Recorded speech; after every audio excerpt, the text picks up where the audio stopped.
Lutheran അവർ ministries Christian media centre അവതരിപ്പിക്കുന്ന സ്വർഗസുധ പ്രോഗ്രാമിന്റെ ഇന്നത്തെ എപ്പിസോഡിലേക്ക് എല്ലാവർക്കും ക്രിസ്തുയേശുവിന്റെ ധന്യനാമത്തിൽ സ്വാഗതം. കഴിഞ്ഞ എപ്പിസോഡ് നിങ്ങൾക്ക് ഏവർക്കും അനുഗ്രഹീതമായിരുന്നു എന്ന് ഞങ്ങൾ കരുതുന്നു. ധ്യാന വചസ്, ദൈവസംഗീതം, സുബിൻസ് കൗൺസിലിംഗ് ടോക്ക്, കുട്ടിയോളും ഞാനും, ദൈവസന്നിധി എന്നിങ്ങനെ 5 സെഗ്മെന്റ്സ് കോർത്തിണക്കി ഞങ്ങൾ നിങ്ങൾക്ക് വേണ്ടി ഒരുക്കുന്ന പ്രോഗ്രാമാണ് സ്വർഗസുധ. കഴിഞ്ഞ എപ്പിസോഡിലെ സെഗ്മെന്റ്സ് എല്ലാം നിങ്ങൾക്ക് അനുഗ്രഹീതമായിരുന്നു എന്ന് ഞങ്ങൾ വിശ്വസിക്കുന്നു. ഇന്നത്തെ സെഗ്മെന്റ്സിലേക്ക് നമുക്ക് പ്രവേശിക്കാം. ആദ്യത്തെ സെഗ്മെന്റ് ധ്യാനവചസ്. നമുക്ക് വിശ്വാസത്തോടെ ആത്മീയ അന്തരീക്ഷത്തിലേക്ക് പ്രവേശിക്കാം. ഒരു വചന സന്ദേശം കേൾക്കാം. ധ്യാനവചസ്.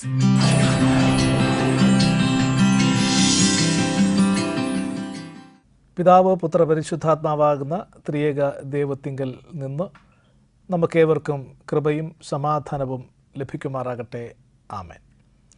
ഈ അനുഗ്രഹീതമായ അല്പസമയം ധ്യാനത്തിനായി തിരഞ്ഞെടുത്തിരിക്കുന്നതായ ദൈവവചനം ഉൽപ്പത്തിയുടെ പുസ്തകം 35-ാമത്തെ അധ്യായം, അതിൻ്റെ 9 മുതൽ 12 വരെയുള്ള വാക്യങ്ങൾ.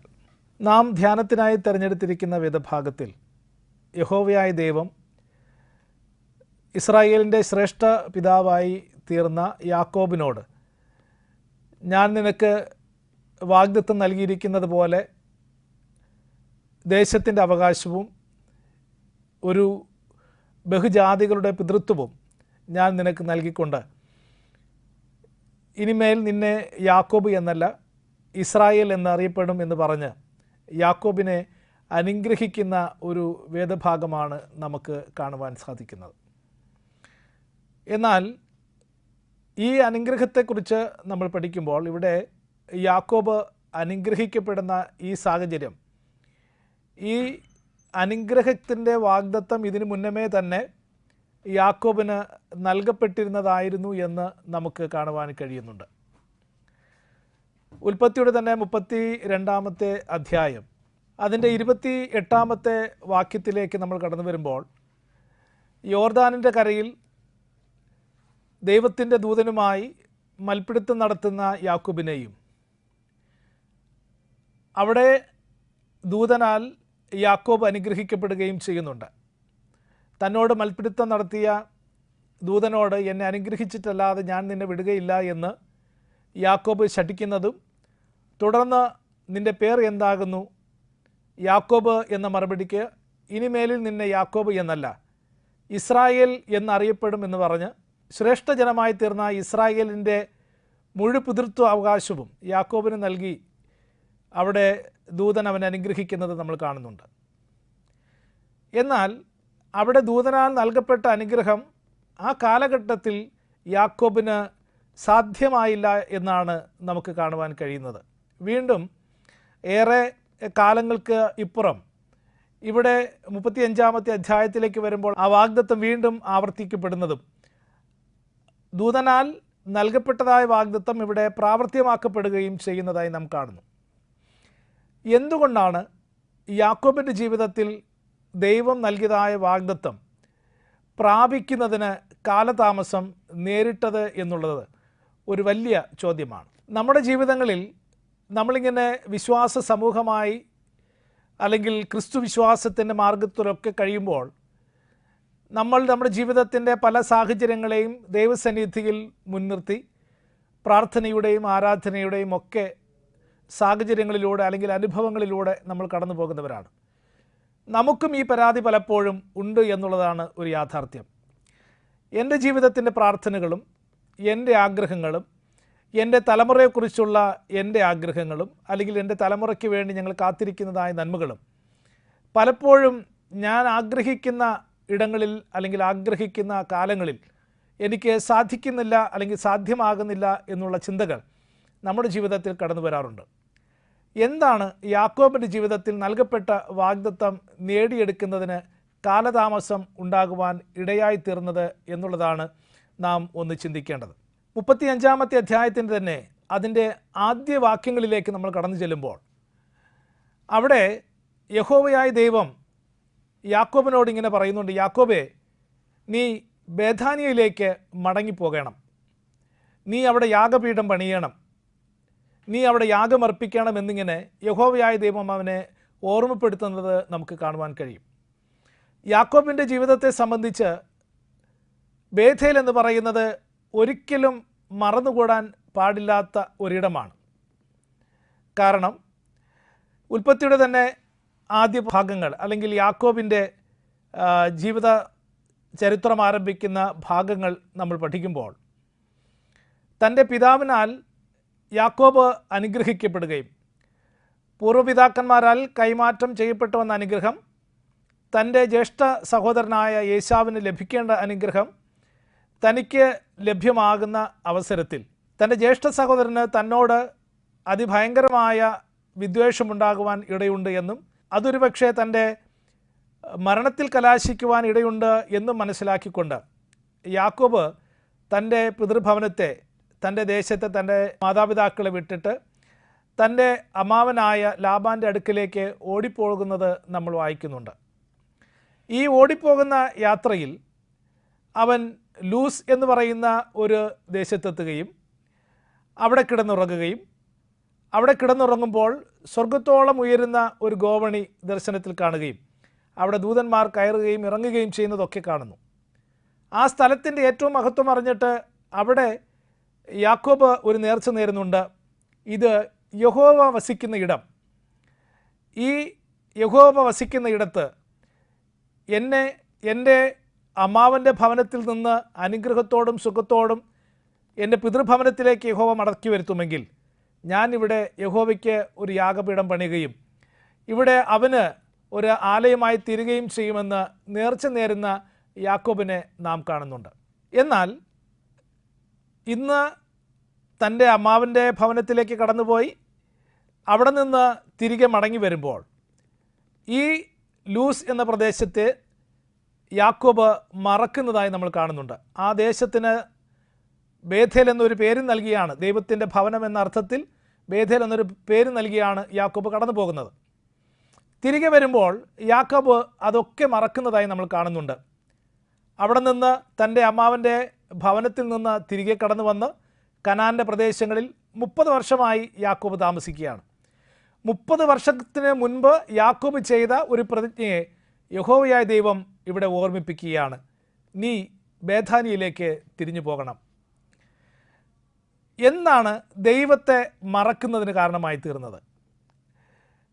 ഇവിടെ യഹോവയായ ദൈവം നൽകിയ വാഗ്ദത്തം പ്രാപിച്ചെടുക്കുന്നതിൽ യാക്കോബിന് കാലതാമസമുണ്ടായത് ദൈവത്തിൻ്റെ സന്നിധിയിലുള്ള തൻ്റെ ഒരു പ്രതിഷ്ഠയെ അല്ലെങ്കിൽ പ്രതിജ്ഞയെ, ഒരു സമർപ്പണത്തെ യാക്കോബ് മറന്നത് കാരണമാണ് എന്നാണ് നമുക്ക് മനസ്സിലാക്കുവാൻ കഴിയുക. ദൈവത്തിൻ്റെ സന്നിധി ഞാനിതൊരു യാഗപീഠം പണിത് ഇവിടെ ദൈവത്തിൻ്റെ ഒരു ഭവനമാക്കി തീർത്ത് ഞാനിവിടെ ദൈവത്തിന് യാഗമർപ്പിച്ച് നന്ദി പറയും എന്ന് പറഞ്ഞ യാക്കോബ് അതൊന്നുമില്ലാതെ തൻ്റെ പിതൃഭവനത്തിലേക്ക് മടങ്ങി വന്നു എന്നാണ് നമ്മൾ കാണുന്നത്. എന്താണ് യാക്കോബിനെ ദൈവത്തെ മറക്കുന്ന ഒരു തലത്തിലേക്ക് കൊണ്ടുചെന്ന് എത്തിച്ചത്? നമ്മുടെയൊക്കെ ജീവിതത്തിൽ നാം നേരത്തെ സൂചിപ്പിച്ചതുപോലെ നമ്മുടെ ജീവിതങ്ങളിൽ പലവിധമാകുന്ന ആഗ്രഹങ്ങളും പ്രാർത്ഥനകളും സഫലമാകുന്നതിന് കാലതാമസം നേരിടുന്നു. എന്താണ് അടിസ്ഥാന കാരണം? നമ്മുടെ ദൈവവുമായിട്ടുള്ള ബന്ധത്തിൽ അല്ലെങ്കിൽ ദൈവവുമായി ഞാൻ ചെയ്തിരിക്കുന്ന ഉടമ്പടികളിൽ എവിടെയൊക്കെയോ ചില വീഴ്ചകൾ സംഭവിക്കുന്നുണ്ട് എന്നുള്ളതാണ് ഒരു യാഥാർത്ഥ്യം. ഇവിടെ എന്താണ് യാക്കോബിൻ്റെ ജീവിതത്തിൽ വന്നുപോയ വീഴ്ച? യാക്കോബ് ഏകനായി തൻ്റെ അമ്മാവൻ്റെ ഭവനത്തിലേക്ക് കടന്നുപോയെങ്കിൽ ഇന്ന് തിരികെ വരുമ്പോൾ യാക്കോബ് സമൃദ്ധിയിലാണ് വരുന്നത്. അവനോടൊപ്പം 11 മക്കളുണ്ട്, ഭാര്യമാരുണ്ട്, അവരുടെ ദാസീദാസന്മാരുണ്ട്, ആടുമാടുകളുണ്ട്. ഭയന്നും വിറച്ചും ഓടിപ്പോയ അനുഭവത്തിൽ അതിൽ നിന്ന് വ്യത്യസ്തമായി ഇന്ന് സമൃദ്ധിയോടുകൂടിയാണ് യാക്കോബ് തിരികെ വരുന്നത്. തന്നെ സംരക്ഷിച്ച ദൈവത്തെ അവൻ മറക്കുന്ന ഒരു അനുഭവം ഉണ്ടായി എന്നുള്ളതാണ്. നമ്മുടെയൊക്കെ ജീവിതത്തിൽ പലപ്പോഴും ഭൗതികമായി അനുഗ്രഹങ്ങളും സമൃദ്ധിയും ഒക്കെ വന്നു കഴിയുമ്പോൾ ദൈവത്തെ മറന്നുപോകുന്ന വീഴ്ചകൾ സംഭവിക്കാറുണ്ട്. ഒരു കാലത്ത് കഷ്ടതയിലായിരിക്കുമ്പോൾ, പ്രയാസങ്ങളിലായിരിക്കുമ്പോൾ, നിരന്തരം പ്രാർത്ഥനയുടെ ഒക്കെ അനുഭവങ്ങളിൽ നമ്മളായിരിക്കും. എന്നാൽ ചില ജീവിത നന്മകൾ കടന്നു വരുമ്പോൾ നമ്മൾ ആ ദൈവ സാന്നിധ്യത്തെ മറക്കുന്നുണ്ട്. ഇവിടെ യാക്കോബിൻ്റെ ജീവിതത്തിലും അതേ മറവി സംഭവിച്ചു എന്ന് നമുക്ക് കാണുവാൻ കഴിയും.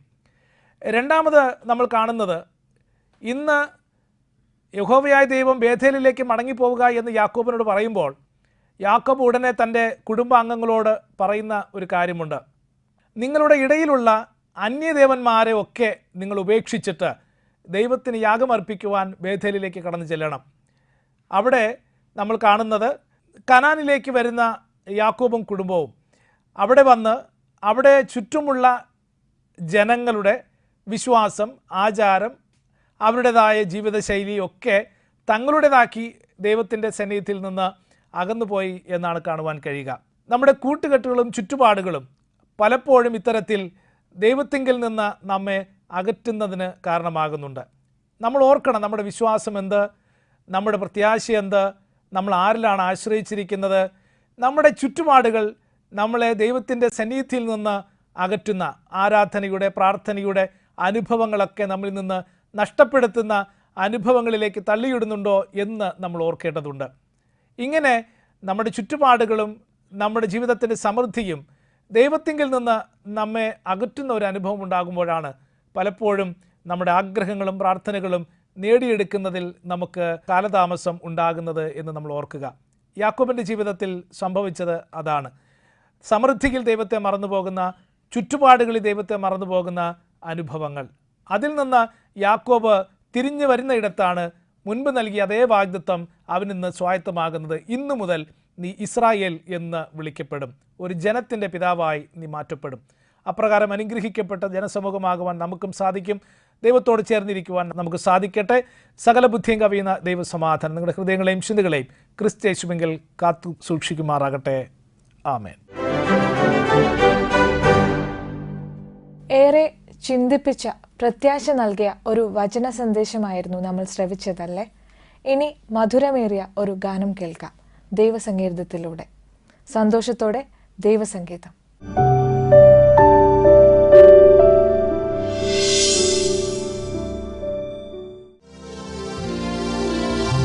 ഇന്നു നീ ഒരിക്കൽ കൂടി ദൈവവീളി കേട്ടല്ലോ, രക്ഷിതാവു സ്നേഹത്തോടെ കാത്തിരിക്കുന്നുണ്ടല്ലോ. ഇന്നു തന്നെ യേശു നിന്നെ രക്ഷിപ്പാനായി കാക്കുന്നു. ഭയം വേണ്ട, ശങ്കിക്കേണ്ട, വാവങ്കൽ നീ ഇന്ന്. ഭയം വേണ്ട, ശങ്കിക്കേണ്ട, വാവങ്കൽ നീ ഇന്ന്.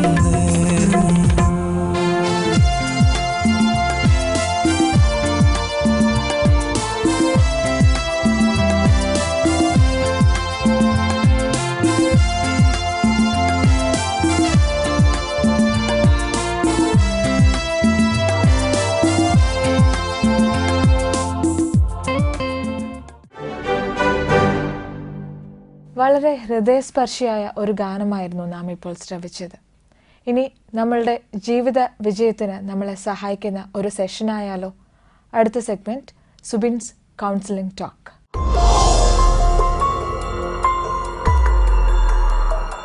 നിങ്ങൾക്കേവർക്കും കൗൺസിലിംഗ് ടോക്കിലേക്ക് സ്വാഗതം. സൈബർ ബുള്ളിയിങ് എന്ന വിഷയത്തെ ആസ്പദമാക്കിയാണ് ഇന്ന് ചില കാര്യങ്ങൾ നിങ്ങളുമായിട്ട് പങ്കുവയ്ക്കുവാൻ ആഗ്രഹിക്കുക. നമുക്കറിയാം, സോഷ്യൽ മീഡിയയുടെ അതിവ്യാപനം അതിൻ്റെ ചില തെറ്റായ അല്ലെങ്കിൽ പ്രയാസമേറിയ വശങ്ങളെ കൂടെ നമ്മുടെ മുമ്പിൽ തുറന്ന് കാണിക്കുകയാണ്. അതിൽ പ്രധാനപ്പെട്ട ഒന്നാണ് സൈബർ ബുള്ളിയിങ്. സൈബർ ബുള്ളിയിങ് എന്ന് പറഞ്ഞാൽ ഓൺലൈനിലൂടെ വ്യക്തിഹത്യയോ ഭീഷണിയോ പെടുത്തുന്നതിനെയാണ് സാധാരണ സൈബർ ബുള്ളിയിങ് എന്ന് പറയുക. അതിൻ്റെ വ്യാപനം വളരെ വിശാലമാണ്. അതിനെക്കുറിച്ചുള്ള പറച്ചിലുകൾ ഒരുപാട് കാര്യങ്ങൾ കേൾക്കാൻ സാധിക്കും. എങ്കിലും അടിസ്ഥാനപരമായി അല്ലെങ്കിൽ ലളിതമായി നമുക്ക് പറയാം, സൈബർ ബുള്ളിയിങ് എന്ന് പറയുന്നത് ഓൺലൈനിലൂടെ ഭീഷണിപ്പെടുത്തുകയോ നാണം കെടുത്തുകയോ അപമാനിക്കുകയോ ഒക്കെ ചെയ്യുന്നതിനെ സൈബർ ബുള്ളിയിങ് എന്നതുകൊണ്ട് അർത്ഥമാക്കുന്നു എന്ന്. അപ്പോൾ ഇതിന് കാരണം എന്താണ്? സൈബർ ബുള്ളിയിങ്ങിൻ്റെ കാരണത്തെക്കുറിച്ച് മനഃശാസ്ത്രജ്ഞന്മാർ ചില കാര്യങ്ങൾ പറയാറുണ്ട്. ഒന്നാമത്തെ കാര്യം, ഇത് ചെയ്യുന്നയാൾ, വേട്ടക്കാരനെന്ന് പറയുമല്ലോ, അയാളുടെ ഉള്ളിലുള്ള വികാരം പ്രധാനമായി ഇൻഫീരിയോറിറ്റി കോംപ്ലക്സ് ആണ്. ഞാൻ കുറഞ്ഞയാളാണ്, എന്നെ ആരും പരിഗണിക്കുന്നില്ല, ഞാൻ മറ്റേയാളുടെ അത്ര കഴിവുള്ള ആളല്ല എന്ന ആ കോംപ്ലക്സ്. അതാണ് ഇതിനുള്ള അടിസ്ഥാന കാരണം എന്ന് പറയാറുണ്ട്. രണ്ടാമത്തെ കാരണമെന്ന് പറയുന്നത് ഭീരുത്വമാണ്. ഇവരെല്ലാം ഭീരുക്കളാണ്. അതായത് നേരിട്ട് വന്ന് പറയാനോ നേരിട്ട് വന്ന് വിമർശിക്കാനോ നേരിട്ട് വന്ന് കാര്യം പറയാനുള്ള ധൈര്യമോ ഇവരുടെ ഉള്ളിൽ ഉണ്ടായിരിക്കുകയില്ല. വെയിലിംഗ് അറ്റാക്ക് എന്നാണ് പറയുക. ഒരു മറയിട്ട് ആക്രമിക്കുന്നത് പോലെ മുന്നിൽ ഭീഷ്മ പിതാമഹനെ ആക്രമിക്കുവാനായിട്ട് മുന്നിൽ ആളെ നിർത്തി ആക്രമിച്ചതുപോലെ മുന്നിൽ ചിലരെ നിർത്തിയോ ചില കാര്യങ്ങൾ നിർത്തിയോ അല്ലെങ്കിൽ മീഡിയയെ തന്നെ മുന്നിൽ നിർത്തിയോ അല്ലെങ്കിൽ ഫാൾസ് ഐഡൻറ്റിറ്റി കൊടുത്തോ നിങ്ങൾ അവരെ നോക്കിയാൽ ശരിയായിട്ടുള്ള ഐഡൻറ്റിറ്റി കാണുകയില്ല, പേര് കാണുകയില്ല, പ്രൊഫൈൽ പിക്ചറൊക്കെ വേറെ ആയിരിക്കും. ഇങ്ങനെ ഒരുപാട് കാര്യങ്ങളിലൂടെ ശരിയായ IP അഡ്രസ്സ് ഉണ്ടായിരിക്കുക. ഇങ്ങനെ പല രീതികളിലൂടെ നേരിട്ട് താൻ ആരാണ് എന്ന് വെളിപ്പെടുത്താതെ ഭീരുത്വത്തോടുകൂടെ പെരുമാറുന്നത് കാണുവാനായിട്ട് സാധിക്കും. അപ്പോൾ ഇവരുടെ അടിസ്ഥാനപരമായിട്ട് രണ്ടാമത്തെ കാര്യം ഒരു ഭീരുക്കളാണ്. നേരിട്ട് വന്നൊരു കാര്യം പറയാനുള്ള ധൈര്യം ഇവർക്കില്ല എന്നാണ് ഇതിനെക്കുറിച്ച് പഠിക്കുന്ന മനഃശാസ്ത്രജ്ഞന്മാർ പറയുക. മൂന്നാമത്തെ കാര്യമെന്ന് പറയുന്നത് ഇവരെ സംബന്ധിച്ചിടത്തോളം ഒരുതരം മനോവൈകല്യം ബാധിച്ചവരാണ്. ഇത് ഒരു തലം കഴിയുമ്പോഴേക്കും ഒരു മനോവൈകല്യമായി മാറും. എന്തിനേയും ഏതിനേയും ഇഷ്ടപ്പെടാത്ത, തനിക്ക് യോജിക്കാൻ കഴിയാത്ത എന്തിനേയും ഏതിനേയും ഇതുപോലുള്ള രീതികളിലൂടെ ഭീഷണിപ്പെടുത്തുകയോ ആക്രമിക്കുകയോ അപമാനിക്കുകയോ ചെയ്യുന്നത് ഒരു ഘട്ടം കഴിയുമ്പോഴേക്കും അവരിൽ നിന്ന് ഭീഷണിപ്പെടുത്തി പൈസയോ മറ്റു തരത്തിലുള്ള കാര്യങ്ങളോ നേടുവാനുള്ള ശ്രമം കൂടെ ഇങ്ങനെയുള്ളവർ ചെയ്യുന്നത് നമ്മുടെ ചുറ്റുപാടും കാണാൻ സാധിക്കും. ഇതൊരു മനോവൈകല്യമായിട്ട് മാറാം. പിന്നെ ഇതൊരു വൈകാരികമായ അസ്ഥിരത ഉണ്ടാക്കുന്ന അല്ലെങ്കിൽ ഉള്ളവരുടെ ഒരു ലക്ഷണമാണ് എന്നും ഇതിനെക്കുറിച്ച് പറയാറുണ്ട്. എന്നാൽ ഇവരെ സംബന്ധിച്ചിടത്തോളം ഏറ്റവും പ്രധാനപ്പെട്ട കാര്യം ഇവർക്ക് നല്ല ചികിത്സ ആവശ്യമാണ്. ഇതിൽ ഒരു വിഭാഗക്കാർക്ക്, എല്ലാവർക്കും ആണെന്നല്ല പറയുക, ചില അസൂയയോ അങ്ങനെയുള്ള കാര്യങ്ങൾ കൊണ്ടായിരിക്കാം. പക്ഷേ ഒരു ഘട്ടം കഴിയുമ്പോഴേക്കും ഇവരെക്കുറിച്ച് പഠിക്കുന്ന ആൾക്കാർ പറയുന്നത് ചികിത്സ തീർച്ചയായിട്ടും ഇങ്ങനെയുള്ള വേട്ടക്കാർക്ക്, സൈബർ ബുള്ളിങ് നടത്തുന്ന ആൾക്കാർക്ക് ആവശ്യമാണ്. കാരണം അതൊരു ഘട്ടം കഴിയുമ്പോഴേക്കും, ഒരു പരിധി കഴിയുമ്പോഴേക്കും വളരെ അപകടകരമായ ഒരു നിലയിലേക്ക് എത്തിച്ചേരാൻ സാധ്യതയുണ്ട്. ഇനി മറുവശം നോക്കാം. ഇരകളാക്കപ്പെടുന്നവരെക്കുറിച്ച്. സാധാരണയായിട്ട് ഇതിന് ഇരയാക്കപ്പെടുന്നത് കൂടുതലും കുട്ടികളും അത് കഴിഞ്ഞാൽ സ്ത്രീകളുമാണ്. ഇതിനെക്കുറിച്ച് പഠിക്കുന്നവർ പറയുക കുട്ടികളും സ്ത്രീകളുമാണ് കൂടുതൽ ഇരയാക്കപ്പെടുക. അവർ കുറേ കൂടെ ഇതിന് വശംവദരാകാൻ സാധ്യത കൂടുതലാണ് എന്നതാണ് അതിനുള്ള കാരണമായിട്ട് പറയുക. അപ്പോൾ ഇങ്ങനെ ഇരയാക്കപ്പെടുന്നവർക്ക് വേണ്ടി നമുക്ക് എന്ത് ചെയ്യാൻ സാധിക്കും? അതാണ് അടുത്ത കാര്യം. പലപ്പോഴും ഇങ്ങനെ ഇരയാക്കപ്പെടുമ്പോൾ അവരെ മറ്റുള്ളവർ നീ എന്തിനാണ് അങ്ങനെ ചെയ്തത്, നിൻ്റെ കുറ്റമാണ് എന്ന് അവരെ കുറ്റപ്പെടുത്താറുണ്ട്. അപ്പോൾ ഒന്നാമത്തെ കാര്യമെന്ന് പറഞ്ഞാൽ അവരെ കുറ്റപ്പെടുത്തരുതെന്നാണ്. കാരണം പലപ്പോഴും സൈബർ ബുള്ളിങ്ങിന് ഇരയാകുന്നവർ അവർ അതിന് ഇരയായി എന്ന് അറിയുന്നത് വളരെ താമസിച്ചാണ്. മറുവശത്തിരിക്കുന്നയാൾ മുഖം കാണാതെ ഐഡൻറ്റിറ്റി വെളിപ്പെടുത്താതെ സംഭാഷിക്കുമ്പോൾ, സംഭാഷണത്തിൽ ഏർപ്പെടുമ്പോൾ ഇയാളെക്കുറിച്ചുള്ള കാര്യങ്ങളും ഇയാളുടെ ചുറ്റുപാടുകളെക്കുറിച്ചുള്ള കാര്യങ്ങളും കുടുംബത്തെക്കുറിച്ചുള്ള കാര്യങ്ങളും സാമ്പത്തിക സ്ഥിതി ഉൾപ്പെടെയുള്ള കാര്യങ്ങളും അറിയാതെ സൗഹൃദം നടിച്ചു വരുന്ന ആളിൻ്റെ മുൻപിൽ പങ്കുവെക്കുകയും അങ്ങനെ ഇയാൾ തെറ്റിലേക്ക് വീഴുകയും ചെയ്യുകയാണ്. അതുകൊണ്ട് കഴിവതും ഇരയാക്കപ്പെടുന്നവരെ കുറ്റപ്പെടുത്തലല്ല, അവരെ ആക്രമിക്കലല്ല, കുറ്റബോധത്തിലിരിക്കുവാനല്ല, അവരോട് കൂടെ ചേർന്ന് നിൽക്കുവാൻ നമ്മൾ തയ്യാറാവുക. രണ്ടാമതായിട്ടുള്ള കാര്യം അവർക്ക് അത് പറയാനുള്ള സ്പേസ് കൊടുക്കണം. സാധാരണയായിട്ട് കുട്ടികൾ ഇതിനൊരുപാട് ഇരയാക്കപ്പെടാറുണ്ട്. ഒരുപാട് സൈബർ ബുള്ളിങ്ങിന് ഒരുപാട് ഇരയാക്കപ്പെടുന്നതിൽ നല്ലൊരു ഭൂരിപക്ഷവും കുട്ടികളാണ്. അപ്പോൾ അവർക്ക് വീട്ടുകാരോട് പറയാനുള്ള ഒരു ഭയമുണ്ടായിരിക്കും. ആ ഭയത്തെ മാറ്റി അവർക്ക് പറയാനുള്ള സ്പേസ് കൊടുക്കുക. എന്ത് തെറ്റ് വന്നാലും സാരമില്ല, ഞാൻ നോക്കിക്കൊള്ളാം എന്ന് പറയാനുള്ള സ്പേസ് കൊടുത്തു കഴിഞ്ഞാൽ ഇതിന് ഒരു പരിധിവരെ തടയാനും ഇരകളാക്കപ്പെടുന്നവർക്ക് അവർ അതിൽ നിന്ന് രക്ഷപ്പെടുവാനുള്ള സാധ്യതകൾ തുറന്നു കൊടുക്കാനും നമുക്ക് സാധിക്കും. മൂന്നാമത്തെ കാര്യം രണ്ടാമത്തെ കാര്യത്തോട് ബന്ധപ്പെട്ടതാണ്. അവരുടെ ഭയത്തെ മാറ്റിക്കളയുക. മറ്റുള്ളവരെ പേടിക്കേണ്ട ആവശ്യമില്ല. അവരൊരു പക്ഷേ ഏതെങ്കിലും തരത്തിലുള്ള കാര്യങ്ങളെ എടുത്തു വെച്ചതിന് ശേഷം അത് വെച്ച് അടുത്ത തലത്തിലേക്ക് അവരെത്തുമ്പോൾ ഭീഷണിപ്പെടുത്താറാണ് പതിവ്. അപ്പോൾ ഇവരടുത്ത് പറയുക, നിങ്ങൾ അങ്ങനെയുള്ള ആളുകളെ പേടിക്കേണ്ട ആവശ്യമില്ല. അവരങ്ങനെ ചെയ്താൽ നമുക്ക് എന്താണ് എന്നുള്ള ധൈര്യം ഈ കുട്ടികളിൽ നൽകിയാൽ അല്ലെങ്കിൽ ഇങ്ങനെയുള്ള ഇരയാക്കപ്പെടുന്നവർക്ക് നൽകിയാൽ അവർക്കതിനെ മറികടക്കുവാനായിട്ട് സാധിക്കും. നാലാമത്തെ ഏറ്റവും പ്രധാനപ്പെട്ട കാര്യം, അധികാരികളെ നാം തീർച്ചയായും അത് അറിയിച്ചിരിക്കണം.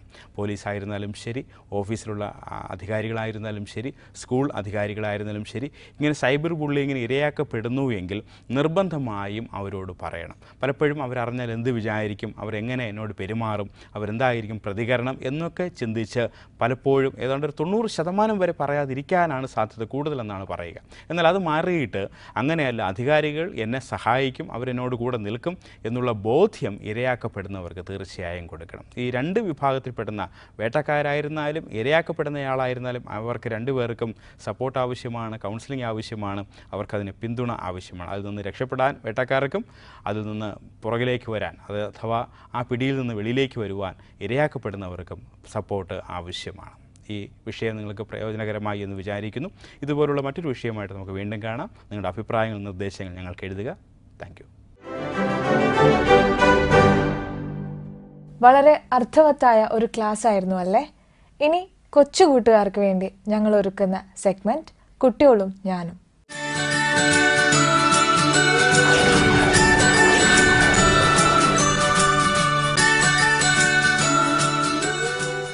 ഹലോ കൂട്ടുകാരെ, ഹായ്. എല്ലാവർക്കും സുഖാണല്ലോ? സുഖാണോ? അപ്പോൾ നമ്മുടെ കിറ്റിയും അങ്കിളിനും വീണ്ടും കാണാൻ കഴിഞ്ഞതിലുള്ള സന്തോഷം അറിയിക്കുകയാണ്. നമ്മളിന്ന് ഒരു പുതിയ കഥ. ഇന്നും കഥ വേണോ? കഥയാണ് ഇഷ്ടം. കിറ്റിക്ക് കഥയാണ് ഇഷ്ടം. കിറ്റിക്ക് മാത്രമല്ല, നമ്മുടെ കൂട്ടുകാർക്കും കഥയാണ് ഇഷ്ടം അല്ലേ? അപ്പോൾ ഇന്ന് നമ്മളൊരു പുതിയ കഥ പഠിക്കാൻ പോവുകയാണ്. ഇന്ന് നമ്മൾ പഠിക്കുന്നത് ഒരു നല്ല പാട്ടുകാരനായ ഒരു പച്ചക്കിളിയുടെ കഥയാണ്, ഒരു പൈങ്കിളിയുടെ കഥയാണ് കേട്ടോ. അപ്പോൾ നല്ല പാട്ട് പാടുന്ന ഒരു പൈങ്കിളി. ഒരു കാട്ടിൽ ഒരു നല്ല പാട്ടുകാരനായ ഒരു പൈങ്കിളി ഉണ്ടായിരുന്നു. ആ പൈങ്കിളിയുടെ പാട്ട് എല്ലാവർക്കും ഇഷ്ടമാണ്. അപ്പോൾ പൈങ്കിളി എന്നും പകലിൽ നന്നായിട്ട് പാട്ട് പാടും. അപ്പോൾ ആ പാട്ട് കേൾക്കുന്ന മറ്റു മൃഗങ്ങൾക്കെല്ലാം വലിയ ഇഷ്ടമായിരുന്നു. പിന്നെ സന്തോഷമായിരുന്നു. അപ്പോൾ അങ്ങനെ പാട്ട് കേൾക്കുന്നത് ഇഷ്ടമാണ്, സന്തോഷമാണ്. അങ്ങനെ പൈങ്കിളി എന്നും പാട്ട് പാടും. ഒരിക്കലൊരു വേടൻ ഈ പൈങ്കിളിയുടെ പാട്ട് കേൾക്കാനിടയായി. അപ്പോൾ ആ വേടൻ ഇങ്ങനെ ശ്രദ്ധിച്ച് കേട്ട് നന്നായിട്ട് പാടുന്നുണ്ട് ഈ പൈങ്കിളി. അപ്പോൾ ഈ പൈങ്കിളിയെ പിടിച്ചു പിന്നെ കൂട്ടിലാക്കി വിറ്റാൽ നല്ല പണം കിട്ടും, നല്ല പൈസ കിട്ടും. അപ്പോൾ അങ്ങനെ തീരുമാനിച്ചു. അപ്പോൾ ഈ വേടൻ എന്ത് ചെയ്യുന്നറിയാമോ? അതിനു വേണ്ടി ഒരു വല വിരിച്ചു. അപ്പോൾ കുറേ നാളത്തെ കാത്തിരിപ്പിന് ശേഷം ഈ പൈങ്കിളി ആ വേടൻ്റെ വലയിൽ വീണു. അപ്പോൾ പൈങ്കിളിയെ പിടിച്ചൊരു കൂട്ടിലാക്കി കൊണ്ടുപോയി വേറൊരാൾക്ക് വിറ്റു, ഒരു പണക്കാരന്. പണക്കാരൻ എന്ത് ചെയ്യുന്നറിയാമോ? ഈ പൈങ്കിളിക്ക് സ്വർണ്ണക്കൂടൊക്കെ ഉണ്ടാക്കി. സ്വർണ്ണക്കൂടൊക്കെ ഉണ്ടാക്കി എന്നും പാലും പഴവും ഒക്കെ പിന്നെ എന്ത് ചെയ്യുമായിരുന്നു? പൈങ്കിളിക്ക് കൊടുക്കുമായിരുന്നു. അങ്ങനെ പാലും പഴമൊക്കെ കൊടുത്തു. പക്ഷേ സ്വർണ്ണക്കൂട് കിട്ടിയിട്ടും പാലും പഴവും ഒക്കെ എന്നും നന്നായി ലഭിച്ചിട്ടും ഈ പൈങ്കിളിക്ക് ഒരു സന്തോഷമില്ല. കാരണം എന്താ? കൂട്ടിനകത്താണ് അല്ലേ? ബന്ധനം കാഞ്ചന കൂട്ടിലാണെങ്കിലും ബന്ധനം തന്നെ പാരിൽ എന്നാണ് നമ്മൾ പഠിക്കുന്നത് അല്ലേ? അത് നമുക്കറിയാം. അപ്പോൾ ഒരുപാട് ഇങ്ങനെ പറന്ന് നടന്ന് സന്തോഷമായിട്ട് നടന്ന പൈങ്കിളിയെ പിടിച്ച് കൂട്ടിലടച്ചിട്ട് പാലും പഴവും കൊടുത്ത് വല്ല കാര്യമുണ്ടോ? ഇല്ല. അപ്പോൾ പുള്ളിക്കാരന് ഭയങ്കര സങ്കടമായി. അതുകൊണ്ട് അദ്ദേഹം ഇങ്ങനെ തീരുമാനിച്ചു, ഞാൻ പാട്ട് പാടിയത് കൊണ്ടാണ്, ഈ പാട്ട് കേൾക്കാൻ ഈ വേടനും ഒക്കെ കേൾക്കാൻ ഇടയായത് കൊണ്ടാണ് ഞാനിപ്പോൾ കൂട്ടിലായത്. അതുകൊണ്ട് ഞാൻ ഇന്നൊരു തീരുമാനമെടുക്കാൻ പോവുകയാണ്. തീരുമാനം പറയാം. പൈങ്കിളി ഇങ്ങനെ തീരുമാനിച്ചു, ഇനി ഞാൻ രാത്രിയെ പാടുള്ളൂ, പകല് പാടില്ല. അപ്പോൾ എല്ലാവരും കിടന്നുറങ്ങുമല്ലോ രാത്രിയാകുമ്പോൾ. പകലല്ലേ എല്ലാവരും ആൾക്കാർ ഉണർന്നിരിക്കുന്നത്. അപ്പോൾ പൈങ്കിളി തീരുമാനിച്ചു, ഇനി ഞാൻ രാത്രിയായി പാടുകയുള്ളൂ, പകൽ പാടില്ല. അങ്ങനെ എല്ലാവരും ഉറങ്ങിക്കഴിയുമ്പോൾ ഈ പൈങ്കിളി എന്ത് ചെയ്യുന്നറിയാമോ? പാട്ട് പാടാൻ തുടങ്ങും. പാട്ട് പാടും, സ്വന്തമായിട്ട് പാട്ട് പാടി ആസ്വദിക്കും. അപ്പം മറ്റാരും കേൾക്കുന്നില്ല. അപ്പോൾ ഈ വാങ്ങിയ മനുഷ്യന് പൈങ്കിളിയുടെ പാട്ട് കേൾക്കാൻ പറ്റുന്നില്ല, പിന്നെ അവിടെ ഉള്ള ആൾക്കാർക്കൊന്നും കേൾക്കാൻ പറ്റുന്നില്ല. അങ്ങനെ അദ്ദേഹം ഇങ്ങനെ സങ്കടത്തോടെ ഇരുന്നു. പക്ഷേ രാത്രി എല്ലാം ഈ പൈങ്കിളി പാട്ട് പാടുന്നുണ്ട്. ഒരിക്കൽ ഈ രാത്രിയിൽ പുറത്തിറങ്ങി നടക്കുന്ന പക്ഷിയുണ്ട്, അറിയാമോ? എന്താണ്? വവ്വാല്. അപ്പോൾ കിറ്റിക്ക് അറിയാം, കൂട്ടുകാർക്ക് അറിയാമല്ലേ? ഈ രാത്രിയിലാണ് വവ്വാല് ഇങ്ങനെ ഭക്ഷണം തേടി ഇറങ്ങുന്നത്. അത് പകലെല്ലാം ഇങ്ങനെ മരത്തിൽ തൂങ്ങിക്കിടക്കും, രാത്രിയിൽ ഭക്ഷണം തേടി ഇറങ്ങും. അങ്ങനെ രാത്രിയിൽ ഭക്ഷണം തേടി ഇറങ്ങിയ ഒരു വവ്വാല് ഈ പാട്ട് കേട്ടു. നല്ല പാട്ടാണല്ലോ. പൈങ്കിളിയുടെ അടുക്കിലേക്ക് വന്നിട്ട് പറഞ്ഞു, നീ നന്നായി പാടുന്നുണ്ട്, നിൻ്റെ പാട്ട് വളരെ മനോഹരമായിരിക്കുന്നുണ്ട്. പക്ഷേ നീ രാത്രി പാടിയതുകൊണ്ട് എന്ത് പ്രയോജനം? നീ പകൽ പാടിയാലല്ലേ നിനക്ക് പാലും പഴവും തരുന്ന പിന്നെ യജമാനൻ കേൾക്കുകയുള്ളൂ, അവർക്ക് സന്തോഷമാവുകയുള്ളൂ. പിന്നെ ഇവിടെയുള്ള ആൾക്കാരെല്ലാം നിൻ്റെ പാട്ട് കേൾക്കും, അവർക്കെല്ലാം സന്തോഷമാവും. നീ രാത്രി പാടിയതുകൊണ്ട് എന്ത് പ്രയോജനം എന്ന് ചോദിച്ചു. അപ്പോൾ ഈ പൈങ്കിളി പറഞ്ഞു, ഞാൻ രാത്രി പാടാൻ ഒരു കാരണമുണ്ട്. പിന്നെ വവ്വാൽ എന്ത് ചെയ്തു? എന്താ കാരണം ചോദിച്ചു. എന്താ കാരണമെന്ന് ചോദിച്ചു. അപ്പോൾ പൈങ്കിളി പറഞ്ഞു, ഞാൻ പകൽ പാടിയത് കൊണ്ടാണ് എന്നെ പിടിച്ച് കൂട്ടിലാക്കിയത്, അതുകൊണ്ട് ഞാൻ ഇനി തീരുമാനമെടുത്ത് രാത്രിയെ പാടുകയുള്ളൂ. അപ്പോൾ ഈ വവ്വാൽ ഒരു കാര്യം പറഞ്ഞു. എന്തെന്നറിയാമോ? പിന്നെ ആർക്കറിയാം? അങ്കിളിനറിയാം. അപ്പോൾ അങ്കിൾ പറഞ്ഞുതരാം. അപ്പോൾ ഈ വവ്വാൽ പറഞ്ഞു, നീ ഇപ്പോൾ കൂട്ടിലാണ്, പകൽ പാടിയത് കേട്ടതുകൊണ്ട് നീ ഇപ്പോൾ കൂട്ടിലാണ്. നീ ഈ രാത്രി ഈ കൂട്ടിലിരുന്ന് കൊണ്ട് തീരുമാനമെടുത്ത് രാത്രി പാടിയാലും പകൽ പാടിയാലും എന്താണ് പ്രയോജനം ഈ തീരുമാനം കൊണ്ട്? നീ രാത്രി പാടിയാലും നിന്നെ അവരാരും തുറന്നു വിടാൻ പോകുന്നില്ല, നീ പകല് പാടിയാലും നിന്നെ ആരും തുറന്നു വിടാൻ പോകുന്നില്ല. എന്തായാലും നീ കൂട്ടിലായി. പക്ഷേ നിനക്ക് പകല് പാടിക്കൂടെ? ഇപ്പം നീ തീരുമാനമെടുത്തിട്ട് എന്ത് പ്രയോജനം എന്ന് ഈ വവ്വാല് ചോദിച്ചു. ശരിയാണ്, ഇനി തീരുമാനമെടുത്തിട്ട് എന്ത് കാര്യം അല്ലേ? അകപ്പെട്ടു പോയില്ലേ? പ്രിയപ്പെട്ടവരെ, ഇതാണ് കഥ. ഈ കഥയിൽ നിന്ന് നമ്മളെ പഠിപ്പിക്കുന്ന ഒരു കാര്യമുണ്ട്. എന്താണെന്നറിയാമോ? നമ്മൾ അപകടങ്ങളിൽ ചെന്ന് വീണതിന് ശേഷം തീരുമാനമെടുത്തിട്ടൊരു എന്തെങ്കിലും പ്രയോജനമുണ്ടോ? ഇല്ല. നമ്മൾ എന്ത് ചെയ്യണം? അപകടങ്ങൾ വരാതിരിക്കുവാൻ തക്കവണ്ണമുള്ള തീരുമാനങ്ങൾ നമുക്കുണ്ടാകണം, അല്ലേ? പരീക്ഷയ്ക്ക് തോറ്റുപോയിട്ട് എന്തെങ്കിലും പ്രയോജനമുണ്ടോ? ഇല്ല. പിന്നെ ഇരുന്ന് ആലോചിച്ചിട്ട് വിഷമിച്ചിട്ട് എന്തെങ്കിലും പ്രയോജനമുണ്ടോ? ഇല്ല. അപ്പോൾ പരീക്ഷയ്ക്ക് തോൽക്കാതിരിക്കാനുള്ള തീരുമാനം നേരത്തെ ഉണ്ടാകണം. നന്നായിട്ട് പഠിക്കണം എന്നുള്ളതാണ്, അല്ലേ? ബൈബിളിലൊരു വചനമുണ്ട്, ഇത് ദുഷ്കാലമാകിയാൽ സമയം തക്കത്തിൽ ഉപയോഗിച്ചു കൊള്ളുവിൻ. പിന്നെ അത് ചോദ്യം അതാണ്, ഈ വാക്യം ഏത് പുസ്തകത്തിൽ, എത്രാം അധ്യായത്തിൽ, എത്രാമത്തെ വാക്യം? അപ്പോൾ കണ്ടുപിടിക്കുക. വളരെ സന്തോഷം. നമുക്ക് വീണ്ടും കാണാം. Okay, bye bye, tata. കൂട്ടുകാർക്കെല്ലാം ഇന്ന് നിങ്ങൾ കേട്ട ബൈബിൾ സംഭവം ഇഷ്ടപ്പെട്ടോ? അതിൻ്റെ അവസാനം ഒരു ചോദ്യം ചോദിച്ചില്ലേ? അതിൻ്റെ ഉത്തരം നിങ്ങൾക്ക് അറിയാമെങ്കിൽ എത്രയും വേഗം അതിൻ്റെ ഉത്തരം ഞങ്ങൾക്ക് എഴുതി അയയ്ക്കുക. ഞങ്ങളുടെ അഡ്രസ്സും വാട്സാപ്പ് നമ്പറും ഈ പ്രോഗ്രാമിൻ്റെ അവസാനം നിങ്ങൾക്ക് നൽകുന്നതാണ്. വിനോദവും വിജ്ഞാനവും ഒക്കെ നൽകുന്ന സെഗ്മെൻറ്റുകൾക്ക് ശേഷം ഇനി അല്പനേരം നമുക്ക് ദൈവസന്നിധിയിലായിരിക്കാം. അടുത്ത സെഗ്മെൻറ്റ് പ്രാർത്ഥനയോടെ നമുക്ക് ആയിരിക്കാം ദൈവസന്നിധി.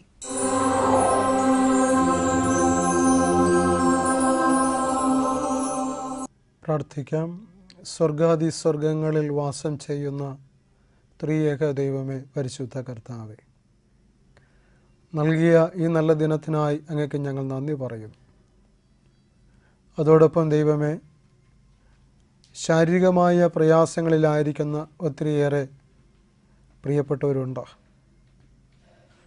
കൈകളുടെ വേദന, കാലിൻ്റെ വേദന, കാൽമുട്ട് വേദന, അങ്ങനെ പ്രതിസന്ധിയിലും പ്രയാസങ്ങളിലും നീറുന്ന ഹൃദയങ്ങളുമായിരിക്കുന്ന, വളരെയേറെ വിഷമാവസ്ഥയിലായിരിക്കുന്ന അനേകം പ്രിയപ്പെട്ടവരുണ്ട് കർത്താവേ. അവരൊക്കെ അങ്ങയുടെ തിരുക്കരങ്ങളിൽ അടിയങ്ങൾ സമർപ്പിച്ച് പ്രാർത്ഥിക്കുന്നു.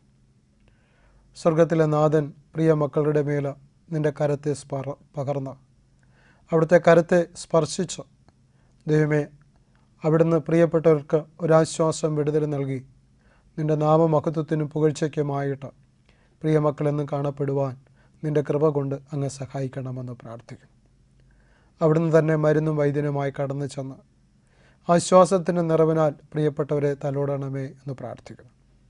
സ്വർഗത്തിലെ ദൈവമേ, അങ്ങയിൽ ആശ്രയം വെച്ച് കടന്നു വരുന്ന മക്കളെ അങ്ങ് ഉപേക്ഷിക്കുകയില്ലല്ലോ, തള്ളിക്കളയുകയില്ലല്ലോ. നാഥനെ, അവിടുന്ന് നിൻ്റെ പരിശുദ്ധ കൃപ നൽകി നിൻ്റെ മക്കളെ സൂക്ഷിക്കുകയും അതോടൊപ്പം അവർക്ക് വേണ്ടുന്ന ആരോഗ്യവും ബലവും സമാധാനത്തെയും സന്തോഷത്തെയും നൽകി ദിനംതോറും കാത്തു പരിപാലിക്കുമാറാകണമെന്ന് ക്രിസ്തു യേശു മുഖാന്തരം അടിയങ്ങൾ യാചിക്കുന്നു. അടിയങ്ങളുടെ യാചന കേൾക്കണമേ നല്ല പിതാവേ. ആമേൻ. ഇന്നത്തെ പ്രോഗ്രാം നിങ്ങൾക്ക് ഏവർക്കും ഇഷ്ടപ്പെട്ടു എന്ന് ഞങ്ങൾ കരുതുന്നു. ഇത്ര നേരവും ഞങ്ങളെ വീക്ഷിച്ചുകൊണ്ടിരുന്ന എല്ലാവർക്കും ക്രിസ്തുയേശുവിൻ്റെ ധന്യനാമത്തിൽ ഞങ്ങൾ നന്ദി അർപ്പിക്കുന്നു. നിങ്ങളുടെ വിലയേറിയ നിർദ്ദേശങ്ങളും അഭിപ്രായങ്ങളും ഉത്തരങ്ങളും ഞങ്ങളെ എഴുതി അറിയിക്കുക. Our new address, Christian Media Center, number 105, Pantheon Road, 2nd floor, Egmore, opposite to Egmore Museum, Chennai, 600008. Our phone number 044 2432 0488.